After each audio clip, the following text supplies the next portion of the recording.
Bickley and Marotta. Bickley and Marotta Mornings. Arizona Sports. The local sports leader.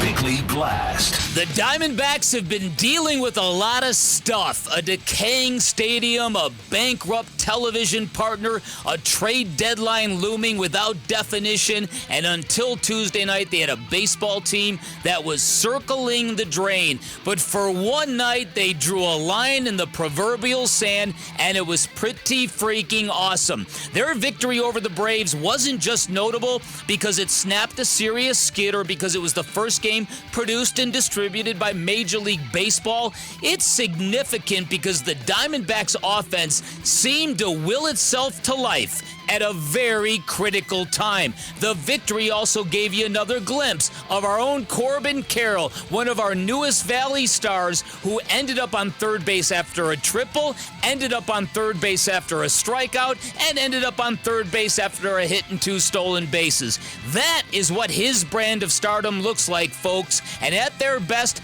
that's what the Diamondbacks look like as well. And in a crossroads kind of game in Hotlanta, Carroll and his teammates made their own impact statement. So, is it a turnaround? Was it a fluke? We're going to find out in the coming days. But for one night, their message was pretty clear. They're not done just yet.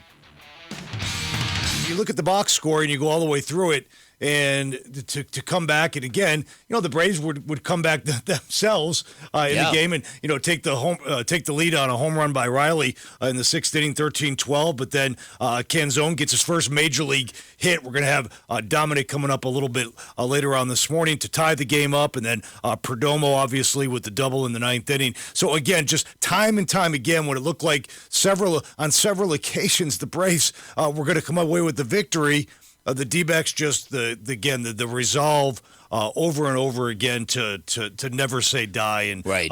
In a team effort. Christian Walker was big, obviously in the game. Corbin Carroll you mentioned in the Blast had a big night, but that was a team victory, and ultimately to put up 3 in the top of the ninth to finally shut the door and get the W and not get any ground in the race, but again send a message that end a losing streak. End a 4-game losing streak. That was big, and you're playing against the best team in baseball. That is big. And the team that keeps punching you back, and they didn't fold. And that was big too. And that's what I'm talking about. For an offense that was so impotent for a better part of a week, maybe even the better part of a month.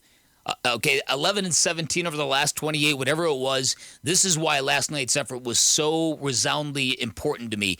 The idea, and symbolically, though, the Corbin Carroll play, when you talk about new stars and what they do and how they appeal to go from home plate to third on a strikeout, that was one of the takeaways from the game nationally that had people like, did you see that? Here's the pitch. Swing and a miss, but the ball kicks to the left of Murphy. Up the third base line, and he throws the ball away. It's up right field.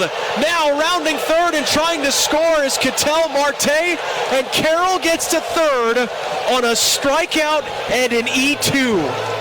Right, which came after he had gotten to third base on a triple, which there's your Corbin Carroll experience. Right, what a silly rule. I always found that a very odd rule in baseball, that if you drop the third strike, it doesn't count as an out until you get him out at first. That's a good point. That is kind of weird.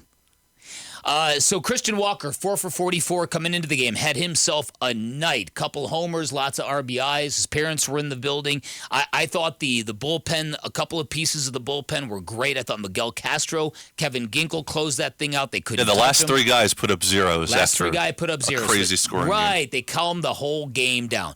So that was all good. Let's hope they can continue it today. But you said earlier, the Zach Davies thing, what to make out of last night? 8 hits, 9 runs, all of them earned. I mean, his ERA is 7.38 now. I don't know how you keep running them out there, but you don't have to have better alternatives too. And you just don't have the bodies. I mean, Merrill Kelly needs another rehab start, so he's not quite ready to come back. Madison Bumgarner's long gone. Who's that? Jared, have you talked to him recently? I called him up. Yeah? What did he say to you? He said, "Where'd you get this here number?" Whippersnapper. I'm sorry, is this Sam Elliott? Yeah, kind of. He is kind of that. Quarters. Kind of that. The banquet beer. The thing that Zach Davies over his last 3 starts had been better than he had. I mean, he has had a really, really tough season all, and he was better. He wasn't great, but he was at least better, tolerable as a 3rd or 4th starter. But I don't know, man. Okay, we've been lamenting about how it's not a buyer's market. There will be starting pitchers available at the trade deadline. There will be. Mm-hmm. It's what do you want to give up to get them? Who do you want to outbid the other buyers to get the arm you want? Now, how good of an arm you want to get? How much do you want to give up? There will be guys available.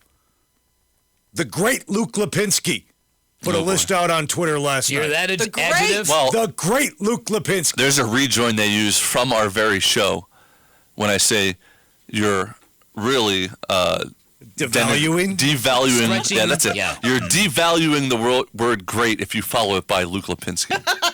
There are arms going to be available. Yeah, here's the list that Luke tweeted out. Jack Flaherty, Lucas Giolito, Marcus Stroman, Michael Lorenzen, Jordan Montgomery, Eduardo Rodriguez, Blake Snell, James Paxton, Lance Lynn. But you have to understand, guys of that caliber, maybe some guys more than others on that list, they're not cheap.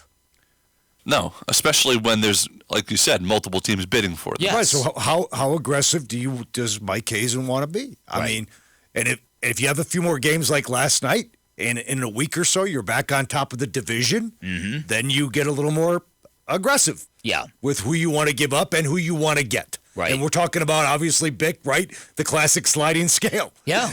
The better guy you're getting, the better guy you're going to have to give up. I mean, that's not brain surgery, but that's where we're at here. What I like about this was this was a game when people assumed this was going to be more of the same, that the Diamondbacks were wilting before our eyes. And a lot of the offensive players who have been kind of struggling a little bit, Geraldo Perdomo, Christian Walker, maybe even Corbin Carroll to a small degree, they all answered the call last night.